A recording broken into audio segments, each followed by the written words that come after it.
εξής, ότι δεν τους ενδιαφέρει να διαχειριστούν το ζήτημα της μετανάστευσης, αλλά τους ενδιαφέρει να επικεντρώνονται στην καταστολή σε μέτρα κατασταλτικά ως προς τη μετανάστευση. Αυτό νομίζω είναι το κεντρικό ερώτημα, το οποίο πρέπει να απαντηθεί στη βάση ότι οι σύμβουλοι όλων των κρατών, οι αναλύσεις δηλαδή που δίνουν, είσαι Παπανδρέου και παίρνεις εισηγήσεις από τους συμβούλους που ασχολούνται με το θέμα μετανάστευσης. Τι σου λένε, η νομιμοποίηση λύνει πάρα πολλά προβλήματα. Η καταστολή δεν θα λύσει τίποτα. Γιατί ο Παπανδρέου παίρνει τέτοιες αποφάσεις? Αυτό δεν αφορά μόνο τον Παπανδρέου, αφορά όλες τις κυβερνήσεις της Ευρώπης. Και όχι μόνο αυτό, αλλά βγαίνουν οι Παπανδρέου, ας πούμε, κτλ.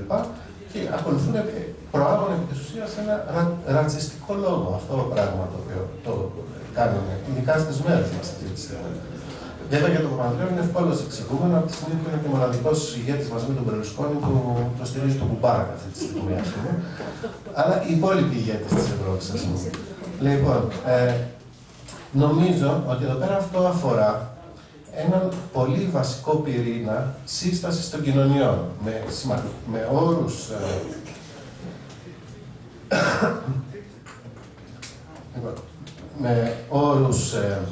αν θέλουμε να το δούμε πάρα πολύ γενικά, ποιες είναι οι λειτουργίες του κράτους. Αυτό το πράγμα έχει συζητηθεί αρκετά. Η συζήτηση αυτή έχει ατονίσει και ειδικά μέσα στο αντιρατσιστικό κίνημα δεν συζητιέται κυρίως αυτή η διάσταση, γιατί είναι επικεντρωμένο στο ζήτημα των δικαιωμάτων που παίζει σημαντικό ρόλο και για τον τρόπο με τον οποίο οργανώνει και τον αντιρατσιστικό λόγο, αλλά και τα προτάγματα τα οποία βάζει στην κοινωνία.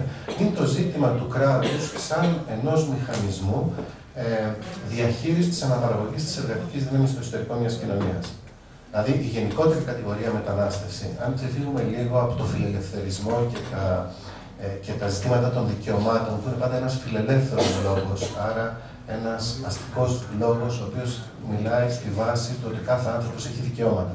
Εντάξει, και όλοι γνωρίζουμε ότι αυτό είναι σε αντίφαση, πάρα πολλές φορές, με αυτό που ονομάζουμε κοινωνική οργάνωση, διότι, να το πω πάρα πολύ παραδειγματικά, δικαιώματα, επειδή υπάρχουν πάρα πολλά δικαιώματα, πολλαπλά δικαιώματα, διαφορετικά δικαιώματα και κάθε τι το οποίο δεν θεωρείται τώρα δικαίωμα μπορεί στο μέλλον να γίνει δικαίωμα, τελικά αναγνωρίζονται αυτά τα δικαιώματα στη βάση των συσχετισμών δύναμης που επικρατούν και τη δυνατότητα που έχουν σε ένα φιλελεύθερο κράτος να επηρεάζουν τους μηχανισμούς λήψης αποφάσεων και μέσω του δικαστικού σώματος.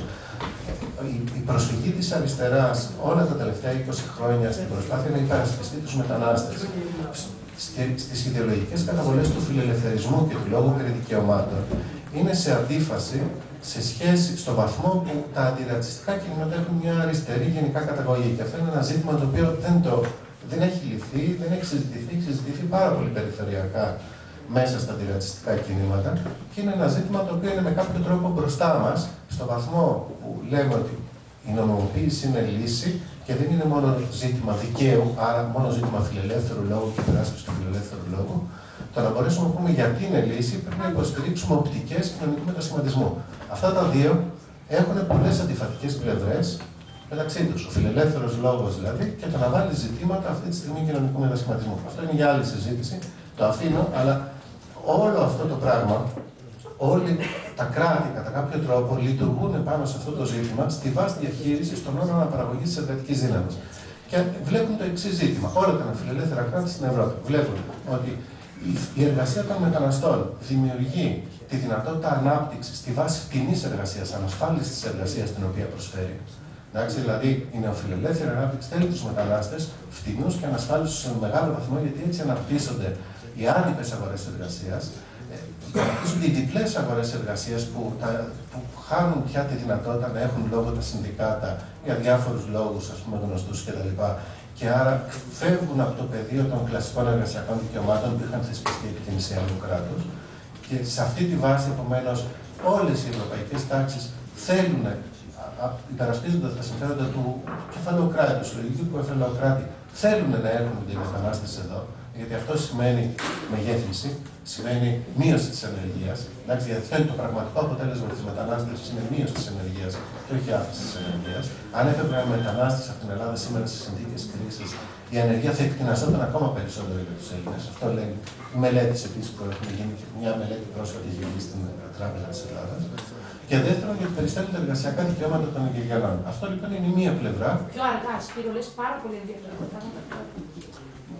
Νομίζω ότι καλύτερα, επειδή έχω μιλήσει πάρα πολύ, να τα συζητήσουμε όλα αυτά στη συζήτηση. Να πω την κεντρική ιδέα και να κλείσω. Να, λοιπόν. Φοβερά πράγματα, λες. Εγώ είμαι μια. Λοιπόν. Λέει καταπληκτικά πράγματα. Τα παιδιά δεν καταλαβαίνουν. Λοιπόν, μια πρόταση να κάνω, λίγο αυτά που θέλω να πω, μια πρόταση. Δεν θέλω να σε κόψω, ίσα-ίσα. Και εσύ τώρα, να.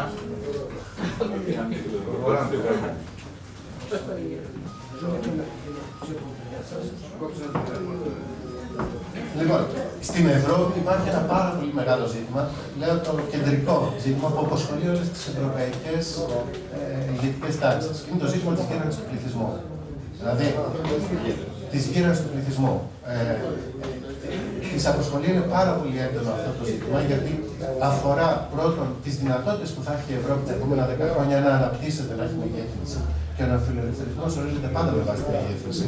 Όταν μειώνεται ο πληθυσμός, ο ενεργός πληθυσμός, τότε μειώνεται η μεγέθυνση. Η μεγέθυνση είναι η συνάρτηση των πόσων ανθρώπων δουλεύουν. Με τον άλλο τρόπο είναι μεγάλη συζήτηση, αλλά αυτό είναι ένα δεδομένο το οποίο τους απασχολεί. Οι μελέτες οι οποίες έχουν γίνει, υπάρχουν διάφορες μελέτες οι οποίες δεν είναι να τις πάρει κανείς κατά γράμμα, με την έννοια ότι οι προβολές στο μέλλον σε τέτοια πράγματα, οι προσομοιώσεις δηλαδή, και είναι πάρα πολύ ευαίσθητες στις παραμέτρους οι οποίες μπαίνουν μέσα. Αλλά μιλάμε ότι για να μπορέσει η Ευρώπη να διατηρήσει τους ρυθμούς μεγέθυνσης προκρίσης, τους οποίους είχε, δηλαδή αυτό το ανεμικό 1,5% που είχε περίπου κατά μέσο όρο, θα πρέπει κάθε χρόνο να εισέρχονται από 4 μέχρι 7 εκατομμύρια μετανάστες στην Ευρώπη. Εντάξει, αυτά είναι πάρα πολύ μεγάλο πρόβλημα, προφανώς να έχουμε. Άρα η Ευρώπη χρειάζεται τους μετανάστες για τέτοιους λόγους. Και για τους λόγους που είπαμε προηγουμένως, τη μία ανασφάλιστη εργασία και άλλα δουλεύει στον φιλελεύθερο μοντέλο. Υπάρχει επίσης ένα δεύτερο ζήτημα, το οποίο έχει να κάνει με τα ασφαλιστικά συστήματα. Αυτό είναι πάρα πολύ μεγάλη συζήτηση, ειδικά τώρα που πάει να μεταρρυθμιστεί συνολικά το ασφαλιστικό σύστημα στην Ευρώπη, αλλά χωρίς νόμιμους μετανάστες, τα ασφαλιστικά συστήματα καταραίουν, διότι στον βαθμό που το μεγαλύτερο μέρος της εργασίας γίνεται εκτός εισφορών τους. Αυτά είναι λοιπόν δύο μεγάλα κυρίαρχα ζητήματα που απασχολούν τις ηγετικές τάξεις της Ευρώπης στα επίσημά τους κείμενα. Αυτό το άλλο που σας είπα, περί μεγέθυνσης κτλ. Υπάρχει σε μελέτες οι οποίες γίνονται, αλλά στα επίσημα κείμενα της Κομισιόν κτλ. Αυτά είναι τα δύο μεγάλα ζητήματα που θέλουν σε σχέση με τις μετανάστες. Υπάρχει λοιπόν ένα τρίτο ζήτημα. Αυτό είναι γιατί η Ευρώπη θέλει τους μετανάστες. Υπάρχει ένα τρίτο ζήτημα, το οποίο είναι το εξής, ότι προφανώς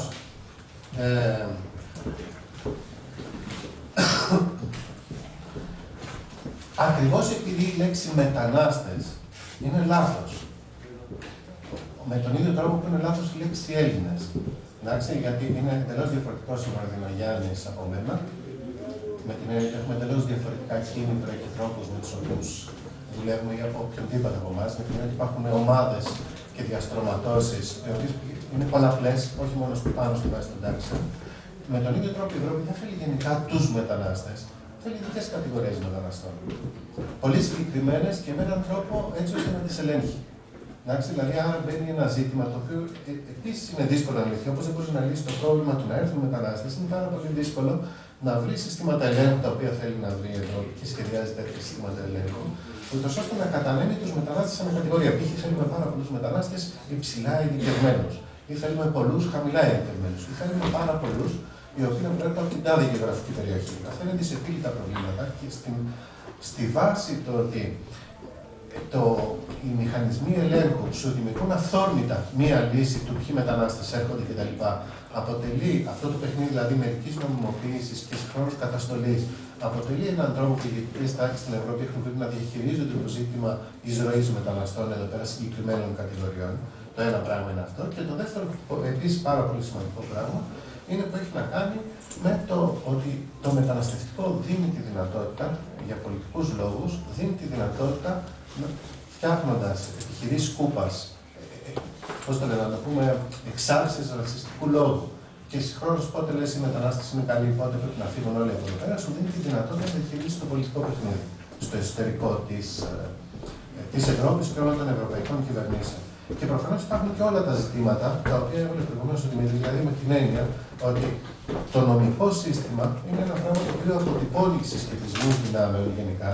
Και μέσα σε αυτό βλέπουμε ότι το ζήτημα του δικαίου αίματος είναι μια πολιτική πραγματικότητα, η οποία αφορά βαθμούς, αφορά μερίδες των ελίτ που διαχειρίζονται την εξουσία και άρα υπερβαίνουν για να φτιάχνουν πολιτικές κτλ. Δηλαδή όλη αυτή η ιστορικότητα με την οποία έχουν φτιαχτεί τα έθνη κράτη στην Ευρώπη. Εδώ πυρήνω όλοι που σας κούρασα, αλλά σας προειδοποίησα λέγοντας ότι είναι πάρα πολλά τα ζητήματα τα οποία τίθενται με το μεταναστευτικό, ειδικά σε μια εποχή που βγαίνουν οι άλλοι και λένε μαλακίες από τα κανάλια, κυριολεκτικά μαλακίες με οποιαδήποτε τέτοια να το πάρει, ότι είναι πάρα πολλοί μετανάστες εδώ, ότι αυτοί φταίνουν για την ανεργία, ότι αυτοί φταίνουν για την εγκληματικότητα κτλ. Ο κόσμος, εγώ πιστεύω, εδώ πέρα γίνομαι διαφωτιστής παρόλο που δεν το πιστεύω αυτό το πράγμα. Δηλαδή, αν στο πανεπιστήμιο ξέρω ή οτιδήποτε άλλο, θα έλεγα ότι αν ο κόσμος ξέρει την αλήθεια, δεν ξυπνάει, γιατί πολλές φορές θέλει να ξέρει ψέμα. Ακόμα και να ξέρει την αλήθεια, την αγνοεί και επειδή το ψέμα τον βολεύει, το ακολουθεί. Θα έλεγα ότι υπάρχει ένα ζήτημα διαφωτισμού.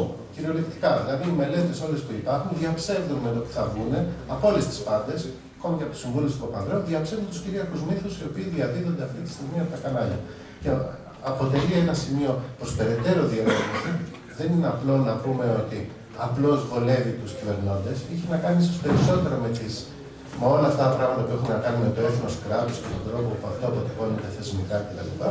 Το για ποιο λόγο, ας πούμε, υπάρχει αυτή η διάσταση της κοινής γνώμης σε σχέση με τις μελέτες που γίνονται για το μεταναστευτικό. Αυτά τα ολίγα τα διαχειριστικά.